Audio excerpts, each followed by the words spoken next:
This video contains audio content only. There are no visual elements or images accompanying the audio.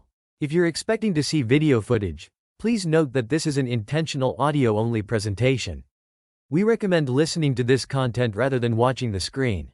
Thank you for your understanding and enjoy the audio. Welcome to a captivating journey into the prehistoric world, where we'll explore a fascinating discovery that sheds new light on our Neanderthal cousins. In this exploration, we'll unravel the mysteries surrounding a unique collection found deep within a Neanderthal cave, revealing a side to these ancient humans that might surprise you. Using easy-to-understand language, we'll delve into the world of archaeology, anthropology, and even a bit of psychology, uncovering the secrets held within these ancient artifacts. Prepare to be amazed as we journey back in time, tens of thousands of years, to a period when Neanderthals roamed the earth. We'll explore their daily lives, their challenges, and their surprisingly sophisticated interactions with the world around them. This isn't just a story about stones and bones. It's a story about the emergence of distinctly human qualities in our distant ancestors. We'll examine the evidence for complex behaviors, challenging long-held assumptions about Neanderthal capabilities and revealing a depth of cognitive and cultural complexity that might surprise you. Our exploration will focus on the intriguing behavior of collecting, a pastime we often associate with modern humans. We'll discover how this seemingly simple act, the gathering and curation of objects with no immediate practical value, reveals a profound connection between us and our Neanderthal relatives. We'll explore the motivations behind collecting, from the appreciation of beauty and the pursuit of knowledge to the expression of identity and the strengthening of social bonds. Get ready to delve into the Neanderthal mind, exploring their potential for symbolic thought, their understanding of the natural world, and their surprisingly sophisticated social interactions. We'll examine the evidence for ritualistic practices, the use of pigments and ornaments, and the potential for early forms of art and communication. We'll also confront the enduring mystery of the Neanderthal extinction, exploring the complex interplay of factors that led to their disappearance from the earth. By the end of this journey, you'll have a deeper understanding of not only Neanderthals but also of ourselves. You'll gain insights into the origins of human behavior, the roots of our own fascination with collecting, and the enduring power of symbolism in shaping our understanding of the world. Join us as we uncover the secrets of the past, revealing the surprising connections between us and our Neanderthal cousins, and gaining a deeper appreciation for the long and complex journey of human evolution. Chapter 1: The Unexpected Collectors. Deep within the heart of Spain's northern plateau, tucked away in the sprawling Ojo Guarania Natural Monument, lies a silent sentinel of the past, Prado Vargas Cave. This unassuming cavity, part of one of Europe's largest karst systems, a labyrinth of over 100 kilometers of chambers, caves, and galleries carved by the patient work of water on limestone, holds a secret that whispers of a surprisingly familiar side to our Neanderthal cousins. Within the cave's cool, echoing depths, archaeologists have been meticulously peeling back layers of time, uncovering a stratigraphic sequence that stretches back millennia. It is within a specific layer, Mousterian level N4, dated to between 39,800 and 54,600 years ago, that a truly remarkable discovery has been made. This level, a time capsule of Neanderthal life, is rich with the detritus of daily existence. Scattered among the cave sediments and clay are the telltale signs of a stable Neanderthal encampment: flint flakes discarded during the meticulous knapping of Mousterian tools, the butchered bones of hunted deer, a testament to the Neanderthals' prowess as hunters. But amongst these mundane remnants of survival, something unexpected emerged: 15 small, unassuming marine fossils. These weren't the robust tools or discarded food scraps typical of an archaeological dig. They were, instead, small treasures, most under 2 inches, 5 centimeters, in size, seemingly hand-picked and carried into the cave with a purpose beyond mere utility. They were predominantly mollusks, divided into the 2 main classes: bivalves, with their hinged shells like miniature clams, and gastropods, the spiraled shells reminiscent of snails. Among the gastropods, the Tylostomatidae family stands out, represented by 6 specimens. These extinct sea snails, some of which could reach up to 4 inches, 10 centimeters, in length, once crawled across shallow seabeds millions of years ago, their elegant spiral shells now preserved in stone. A single echinoderm, a relative of starfish and sea urchins, completed the collection. The intriguing aspect of these fossils lies not only in their diversity but in their pristine condition. With one exception, a single fossil bearing the potential marks of use as a hammerstone, they show no signs of wear, modification, or practical application. They weren't ground into pigments, carved into ornaments, or repurposed as tools. Their presence in the cave, far from their geological origin, is a perplexing enigma. These are Upper Cretaceous fossils, remnants of a time when dinosaurs still roamed the earth, originating from formations located kilometers from the cave's entrance. Some had journeyed over 30 kilometers, a considerable distance, especially considering the rugged terrain that the Neanderthals would have had to traverse. The effort involved in their acquisition suggests a deliberate and purposeful act of collecting. This behavior, the intentional gathering and curation of objects with no immediate practical value, resonates with a very human instinct, a pastime we recognize in ourselves today: collecting. From the brightly colored stamps and rare coins treasured by enthusiasts to the shelves overflowing with comic books and figurines, collecting is a modern leisure activity deeply rooted in our psychology.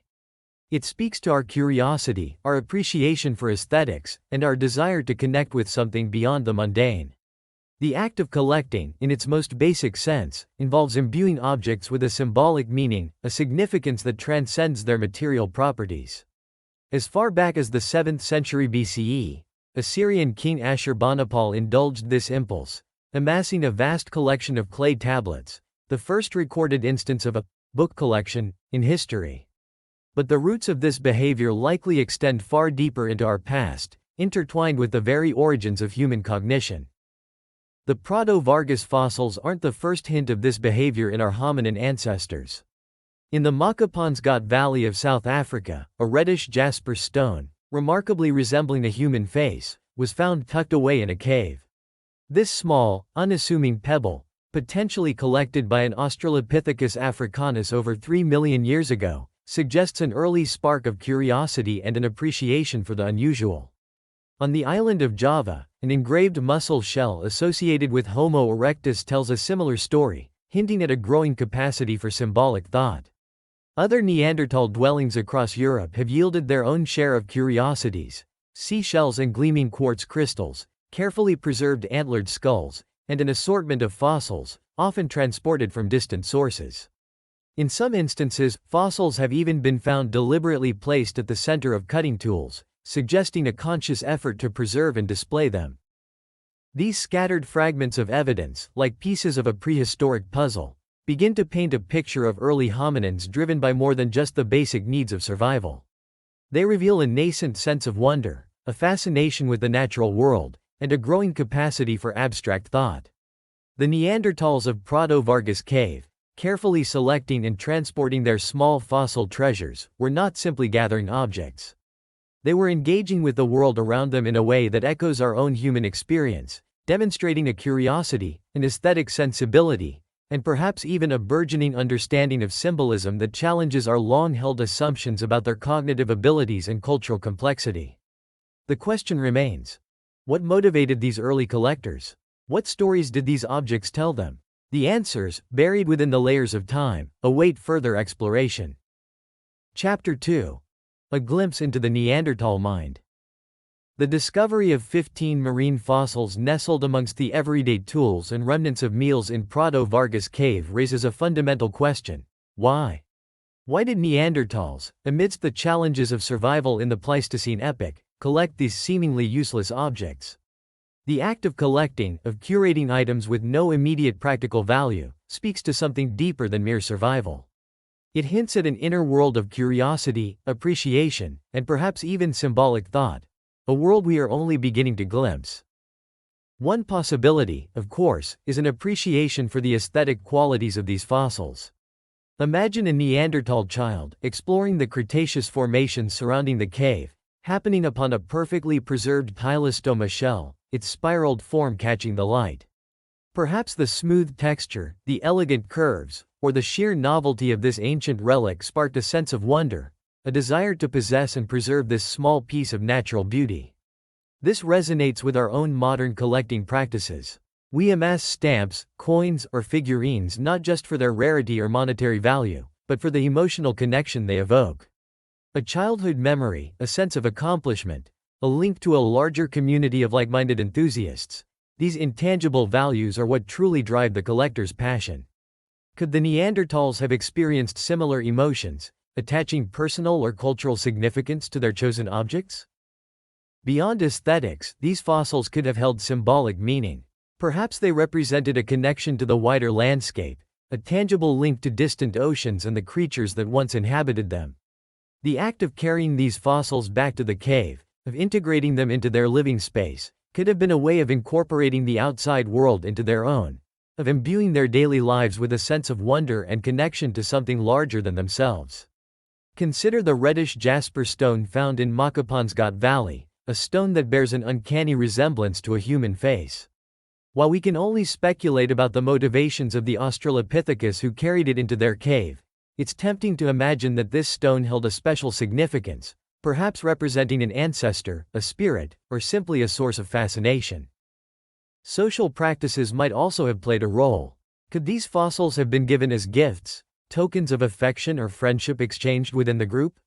Or perhaps they served as markers of status, their rarity or beauty conferring prestige on the possessor? This possibility hints at a level of social complexity that challenges traditional views of Neanderthal behavior. The engraved mussel shell found on the island of Java, associated with Homo erectus, offers a tantalizing glimpse into the potential for symbolic communication and social interaction among early hominins. Could the Proto-Vargas fossils have served a similar purpose, facilitating communication, strengthening social bonds, or even playing a role in courtship rituals? Another intriguing hypothesis, and one often overlooked, is the potential for these fossils to have been used in games. We tend to associate games with leisure and childhood, but they can also serve important social and cognitive functions. Games can teach strategic thinking, problem-solving, and social skills, all crucial for survival in any environment. Imagine the Proto-Vargas fossils used as markers in a game of skill, their unique shapes and textures adding an element of chance and excitement. Or perhaps they were used as tokens in a more complex game, like a prehistoric version of dice or marbles, where the collection of rare or beautiful pieces offered a distinct advantage. This possibility sheds a new light on the potential for play and social interaction within Neanderthal communities. The discovery of one fossil bearing the potential marks of use as a hammerstone adds another layer of complexity. Did the Neanderthals select this particular fossil for its aesthetic qualities and then repurpose it out of practical necessity? Or did they initially recognize its potential utility and then, perhaps, develop an appreciation for its unique form? This blurring of the lines between the practical and the aesthetic is not uncommon, even in modern collections. A beautiful piece of pottery might be used for a special occasion, a finely crafted knife might be displayed as well as used for hunting. The Neanderthals, like us, may have valued objects for both their beauty and their utility, seeing no inherent contradiction between the two. It's also crucial to acknowledge that the motivations behind collecting are rarely singular. Neanderthals might have gathered these fossils for a combination of reasons, driven by a complex interplay of aesthetic appreciation, symbolic meaning, social practices, and practical considerations. The 15 fossils found at Proto-Vargas, each with its own unique shape, texture, and color, likely held different meanings for the Neanderthals who collected them. One might have been a cherished childhood treasure, another a gift from a loved one, a third a lucky charm carried on hunts. The act of collecting, like any human behavior, is multifaceted and deeply personal. The Proto-Vargas fossils, silent witnesses to a distant past, offer a glimpse into the Neanderthal mind, a mind capable of more than just survival. They reveal a capacity for wonder, a sense of beauty, and a desire to connect with the world in ways that resonate with our own human experience. They challenge our preconceived notions about Neanderthals, painting a richer, more nuanced picture of these complex and surprisingly familiar relatives. The story of the Proto-Vargas fossils is not just about collecting, it's about the emergence of human-like qualities in our hominin ancestors, qualities that would ultimately shape the course of human evolution and lead to the diverse cultures we see today. Chapter 3. Echoes of Childhood. The cool, damp air of Prado Vargas Cave holds more than just the echoes of dripping water and the rustle of bat wings. It whispers of another kind of echo, one that resonates across millennia, connecting us to the childhoods of our Neanderthal cousins. The 15 marine fossils, carefully gathered and carried into the cave's depths, are not just relics of a distant past. They are glimpses into a world of play, learning, and perhaps even the first stirrings of symbolic thought. The idea that children might have been the primary collectors of these fossils is a compelling one. Imagine a group of Neanderthal children, their faces smudged with ochre and their hair tangled with twigs, venturing out from the cave's entrance into the sun-drenched landscape. Their small hands, nimble and curious, explore the rocky outcrops, searching for treasures. A flash of white catches their eye, a Phallodomia gigantea shell, its smooth curves and delicate ridges a stark contrast to the rough limestone. Or perhaps they unearth a Granocardium productum, its intricate patterns and unusual shapes sparking a sense of wonder. These tiny fossils, averaging under 2 inches in size, are perfect for small hands to grasp, to turn over and examine, to pocket and carry back to the cave as prized possessions. This behavior, the innate human drive to collect, is something we recognize in children today. A brightly colored sticker, a perfectly formed seashell, a discarded bottle cap, these seemingly insignificant items become treasured possessions, carefully arranged and categorized in intricate ways. A shoebox might become a museum of bottle caps, sorted by color, size, or brand. A windowsill might display a carefully curated collection of seashells, each one telling a story of a day at the beach. These collections are more than just random accumulations. They are expressions of self-awareness, of a growing understanding of the world, and of a desire to impose order and meaning on it. Children categorize their collections, developing rudimentary classification skills. They compare and contrast, learning about differences and similarities. They display their collections, sharing their discoveries with others and taking pride in their accomplishments. The Neanderthal fossil collection, while smaller and less diverse than a modern child sticker collection, might have served similar purposes. Were the fossils arranged in any particular way within the cave? Did the Neanderthal children group them by type, size, or color? The different types of fossils, Tylostoma, Granocardium, Phallodomia, could represent a basic form of classification, a recognition of distinct patterns and forms in the natural world. This implies cognitive skills such as pattern recognition, categorization, and the ability to think abstractly about objects and their relationships. Collecting, in this context, becomes a form of early learning, a way for children to engage with their environment, develop their cognitive abilities, and make sense of the world around them. The possibility that these fossils were used in games adds another layer of intrigue. Imagine the fossils as pieces in a game of chance, like prehistoric dice, their unique shapes and textures influencing the outcome. Or perhaps they were used in games of skill, like marbles, where dexterity and aim determined the winner. Games like these, played by Neanderthal children in the flickering firelight of the cave, would have fostered social skills such as cooperation, competition, and negotiation. They would have encouraged creativity and imagination, as children invented new rules and scenarios. The fossils, in this context, become more than just objects. They become tools for social interaction, cognitive development, and the expression of creativity. The social implications of children collecting fossils are also worth considering. Did this activity involve interactions with other children or adults? Did older siblings teach younger ones where to find the best fossils? Did adults share stories about the ancient creatures these fossils represented? Collecting could have been a way for children to bond with their peers, learn about their environment, and express their individuality. The fact that some of these fossils originated over 30 kilometers away suggests a deliberate effort in their acquisition. Did the Neanderthals travel these distances specifically to collect fossils? Or were they acquired through social networks or trade routes, hinting at connections between different Neanderthal groups? Even if primarily collected for play or learning, these fossils could have held symbolic value for the Neanderthal children and their community. Could they have represented connections to specific places, memories of past events, or beliefs about the natural world? Perhaps a particular type of fossil was associated with good luck in hunting, or another with protection from harm. The symbolic meaning of objects is often fluid and layered, evolving over time and varying between individuals and cultures.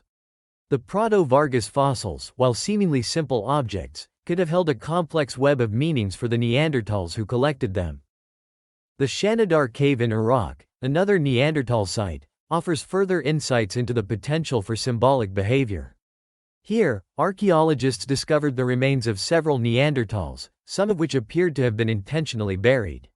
One burial, Shanidar IV, was particularly intriguing, as it contained pollen from several species of flowering plants, suggesting that flowers may have been placed on the grave. While this interpretation has been debated, it raises the possibility that Neanderthals, like us, engaged in rituals and practices related to death and the afterlife. Could the Prado-Vargas fossils, like the flowers of Shanidar IV, have held a deeper symbolic meaning, representing a connection to the past, a belief in the afterlife, or a reverence for the natural world? The story of the Prado-Vargas fossils is not just about collecting, it's about the emergence of human-like qualities in our Neanderthal cousins. It's about the curiosity, creativity, and social interactions of children, echoing across tens of thousands of years. These small, unassuming fossils offer a powerful reminder that Neanderthals were not the brutish, unintelligent creatures they were once portrayed to be. They were complex individuals capable of thought, emotion, and cultural expression, living in a world that, while different from our own, was no less rich with meaning and wonder. Their children, like ours, explored, played, and learned, leaving behind a legacy that continues to inspire and challenge our understanding of what it means to be human. Chapter 4. The Dawn of Symbolism. The image of Neanderthals as solely focused on survival, wielding crude tools and battling the elements, has long been ingrained in popular imagination. Yet, the accumulating evidence, whispers from the dust of ancient caves and the careful analysis of forgotten relics, paints a far more intricate portrait. The Neanderthal mind, it seems, was capable of more than mere practicality. It was a mind that recognized beauty, that sought meaning, that engaged in symbolic thought, a capacity once considered uniquely human. The collection of marine fossils at Prado-Vargas Cave offers a compelling glimpse into this symbolic world. These small, unassuming objects, transported from distant shores and carefully preserved, speak to a curiosity and appreciation for the natural world that transcends mere utility. But the fossils are just one piece of a larger puzzle.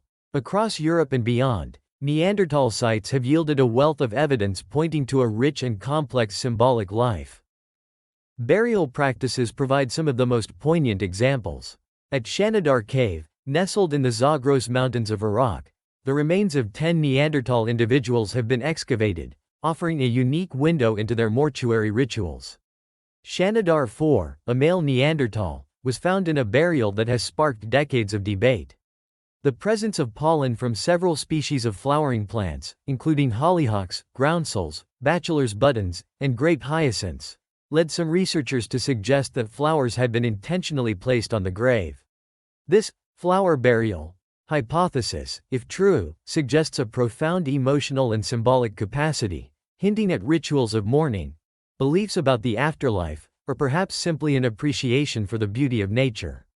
The positioning of Shanidar IV, lying on his left side with his head facing south, further suggests a deliberate and purposeful burial practice. However, the flower burial theory is not without its critics. Some argue that the pollen could have been introduced by natural processes, such as wind blowing into the cave or the burrowing activities of rodents known to store plant materials. While these alternative explanations cannot be definitively ruled out, the sheer concentration and diversity of pollen, particularly from species not typically found within the cave, lends weight to the intentional burial hypothesis. The ongoing research at Shanidar, including micromorphological analysis of sediment samples, may yet provide definitive answers to this enduring mystery. Beyond Shanidar, other Neanderthal burials offer further evidence of symbolic behavior. The careful arrangement of bodies, sometimes in specific orientations or accompanied by grave goods such as tools or animal bones, suggests a reverence for the dead and perhaps a belief in an afterlife. The use of pigments in burials adds another layer of symbolic meaning. Pigments, particularly red ochre, appear frequently in Neanderthal sites, hinting at a range of symbolic practices. In Fiumane Cave, Italy, a fossil marine shell, Aspa marginata, was found covered in a finely ground hematite powder. This deliberate application of pigment suggests more than mere decoration. Could it have been a form of body adornment, a way of marking social status or group affiliation? Or perhaps it held a ritualistic significance, used in ceremonies or practices related to hunting, healing, or the spirit world. The presence of red ochre lumps in fumane's aurignation levels, later associated with Homo sapiens, suggests a continuity of symbolic practices across different hominin groups. The use of pigments extends beyond personal adornment. Cave paintings, while more commonly associated with Homo sapiens, have also been attributed to Neanderthals in some instances. The Neanderthal hashtag, found in Gaham's Cave, Gibraltar, a series of deeply etched lines crisscrossing the cave wall, is one such example. While its precise meaning remains elusive, the deliberate and repeated strokes required to create this marking suggest a purposeful act of symbolic expression, perhaps marking territory, recording a significant event, or simply expressing creativity. The creation of ornaments provides further evidence of symbolic thought. Neanderthals crafted pendants from animal teeth, shells, and other materials, often perforating them for suspension. These ornaments, worn on the body, likely served as markers of identity, status, or group affiliation, much like jewelry does today. The discovery of eagle talons at the Krapina Neanderthal site in Croatia, bearing cut marks and arranged in a way that suggests their use as a necklace or pendant, offers a compelling example. These talons, likely taken from several different eagles, represent a significant investment of time and effort, hinting at the importance of symbolic adornment in Neanderthal culture. The Krapina site also presents a darker side of Neanderthal behavior. Cut marks found on many of the Neanderthal bones at Krapina have led to interpretations of cannibalism. While the motivations behind this practice remain uncertain, survival during times of scarcity or perhaps ritualistic consumption, the sheer number of individuals affected and the consistent pattern of cut marks suggest a deliberate and repeated practice, possibly with symbolic or cultural significance. The cut marks on the skulls, however, are particularly intriguing, as they do not appear to be related to brain removal or the consumption of muscle tissue. This raises the possibility of ritualistic practices, perhaps related to ancestor veneration or the incorporation of the deceased spirit. The use of bird feathers, documented at several Neanderthal sites, adds another dimension to their symbolic world. At Fumane Cave, the remains of numerous bird species were found, many bearing cut marks that suggest the feathers had been intentionally removed. While some feathers may have been used for practical purposes, such as insulation or bedding, the selection of specific species, particularly those with black feathers, suggests a symbolic or decorative function. Imagine a Neanderthal adorned with the feathers of a raven or a vulture, perhaps as part of a ritual or ceremony, or simply as a form of personal expression. This practice hints at an aesthetic sensibility, a capacity for abstract thought, and a desire to connect with the natural world in symbolic ways. Taken together, these diverse examples of symbolic behavior reveal a Neanderthal mind far more complex and nuanced than previously imagined. The creation of ornaments, the use of pigments, the burial of the dead, the potential for cave art and ritualistic practices. These behaviors suggest a capacity for abstract thought, planning, creativity, and self-awareness. They hint at a rich inner life, a world of beliefs, values, and social interactions that we are only beginning to understand. The presence of symbolic thought in Neanderthals has significant implications for our understanding of human evolution. It suggests that these cognitive abilities, once considered uniquely human, may have deeper roots in our shared hominin ancestry. It challenges the traditional linear view of human evolution, in which Neanderthals were seen as a less advanced precursor to Homo sapiens. Instead, it suggests a more complex and intertwined evolutionary history, in which different hominin groups developed similar cognitive abilities and cultural practices independently or through cultural exchange.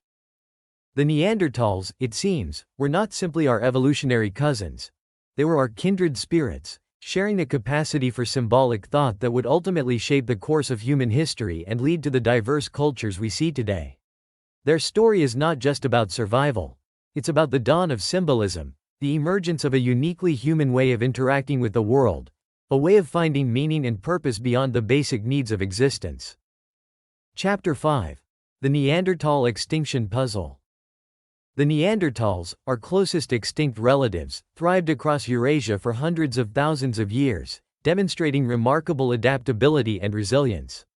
Yet, around 40,000 years ago, they vanished, leaving behind a haunting puzzle that continues to fascinate and challenge scientists. The evidence of their symbolic capacities, such as the collection of marine fossils at Prado Vargas Cave, adds another layer to this enigma. Did their symbolic world play a role in their demise, or was it merely a footnote in a larger story of extinction driven by forces beyond their control? One crucial piece of the puzzle lies in the Neanderthals' demographics. Scattered across vast landscapes, they lived in small, isolated groups, a pattern mirrored in the genetic makeup of the Chagyrskaya Neanderthals of southern Siberia.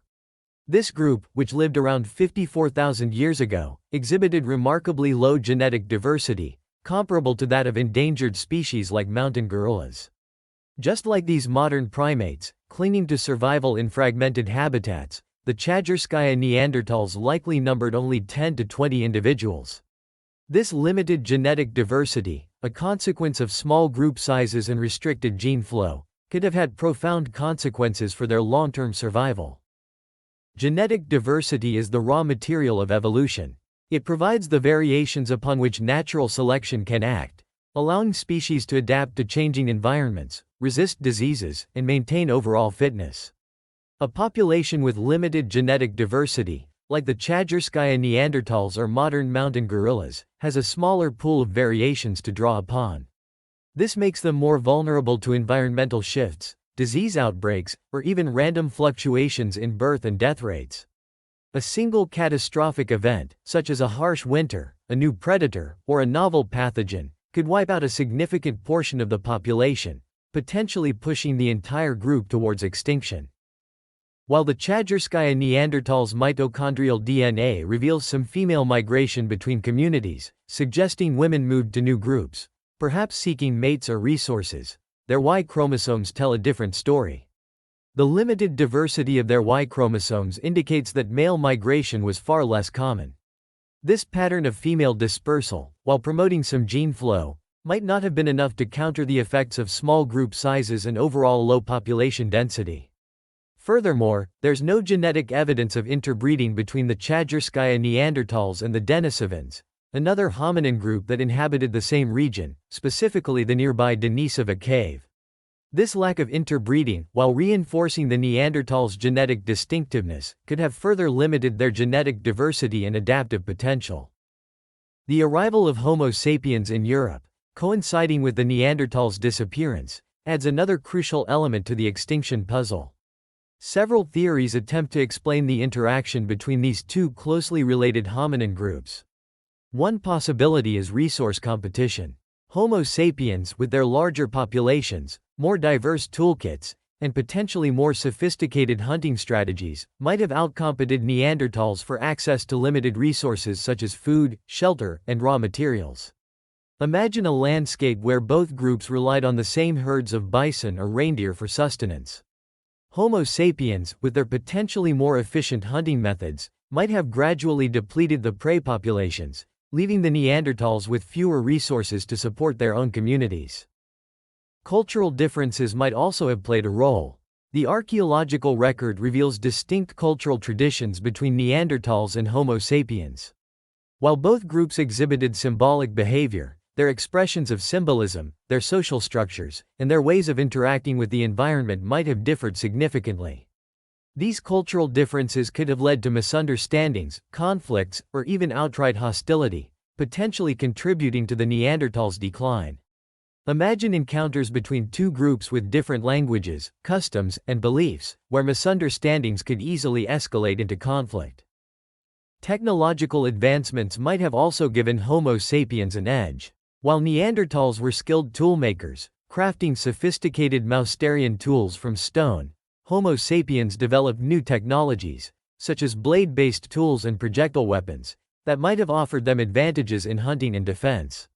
The arrival of Homo sapiens in Europe also brought about the Aurignacian culture, associated with more intricate tools, ornaments, and even cave art, further demonstrating a shift in technological and symbolic expression. This technological gap, if significant, could have put Neanderthals at a disadvantage in a competitive environment. Imagine a scenario where Homo sapiens, armed with bows and arrows, could hunt from a safe distance, while Neanderthals, relying on close-quarters combat, faced greater risks. Even the Neanderthals' compassion and caregiving, a testament to their social complexity and empathy, might have become a liability in the face of these challenges. The discovery of a Neanderthal child with Down syndrome in Spain, who lived to be at least 6 years old, provides a powerful example of their capacity for altruism. Caring for a child with a disability requires significant resources and effort, a testament to the Neanderthals' social bonds and compassion. However, in a world of dwindling resources and increasing competition, this caregiving, while noble, might have placed an additional strain on already stretched communities. Imagine a small Neanderthal group struggling to find enough food during a harsh winter, while also caring for a child who requires extra attention and resources. The extinction of Neanderthals was likely a complex process, driven by a confluence of factors rather than a single cause. Small, isolated populations with limited genetic diversity, coupled with the arrival of a new, potentially more competitive hominin group, created a perfect storm. Environmental changes, such as fluctuating climates or the arrival of new predators or diseases, could have further exacerbated these pressures. The Neanderthals' compassion and caregiving, while demonstrating their social and emotional depth, might have become a disadvantage in a world of increasing scarcity. Their symbolic world, reflected in the collected fossils of Proto-Vargas cave, offers a glimpse into their rich inner lives, but it could not ultimately shield them from the forces that led to their extinction. The story of the Neanderthals is a reminder of the fragility of existence, even for a species that once thrived across a continent. It is a story that compels us to examine our own relationship with the environment, with other species, and with our own human past. This exploration of Neanderthal behavior, focusing on a collection of marine fossils found in Proto-Vargas cave, reveals a surprising depth of cognitive and cultural complexity in our extinct relatives. These seemingly insignificant objects, carefully gathered and transported from distant locations, suggest that Neanderthals engaged in collecting for reasons beyond mere survival. The fossils, predominantly mollusks and a single echinoderm, show no signs of practical use, hinting at an appreciation for aesthetics, symbolic thought, or perhaps even social practices like gift-giving or games. This resonates with similar discoveries across other Neanderthal sites, where shells, crystals, and fossils have been found, suggesting a widespread practice of collecting and a nascent sense of wonder about the natural world. These findings challenge long-held assumptions about Neanderthals, painting a richer picture of their inner lives and cognitive abilities. The act of collecting, whether by Neanderthals tens of thousands of years ago or by modern humans today, speaks to a fundamental human impulse: a desire to connect with something beyond the mundane, to imbue objects with meaning, and to express ourselves through the things we cherish. The evidence for symbolic thought in Neanderthals, including burial rituals, pigment use, and potential ornament creation, further strengthens this connection, suggesting that these cognitive capacities, once considered uniquely human, have deeper roots in our shared hominin ancestry. The extinction of the Neanderthals, a complex puzzle with no easy answers, adds another layer of intrigue to this story. Factors like small, isolated populations, limited genetic diversity, and the arrival of Homo sapiens likely played a role in their demise. The Neanderthals' compassion and caregiving, evident in their care for individuals with disabilities, might have even become a liability in a world of dwindling resources. Their symbolic world, while rich and complex, could not ultimately shield them from the forces that led to their disappearance. The study of Neanderthals offers a unique opportunity to reflect on our own humanity. Their story reminds us of the interconnectedness of life, the fragility of existence, and the enduring power of curiosity and symbolic thought. It prompts us to ask fundamental questions about what it means to be human, about the origins of our own behaviors and beliefs, and about our place in the vast tapestry of life on Earth. What are your thoughts on these surprising discoveries? What other mysteries of the Neanderthal world would you like to explore? Share your questions and comments below. Don't forget to like, subscribe, and suggest topics for future videos. The journey of discovery never ends, and there's always more to learn about our fascinating past and the incredible story of human evolution.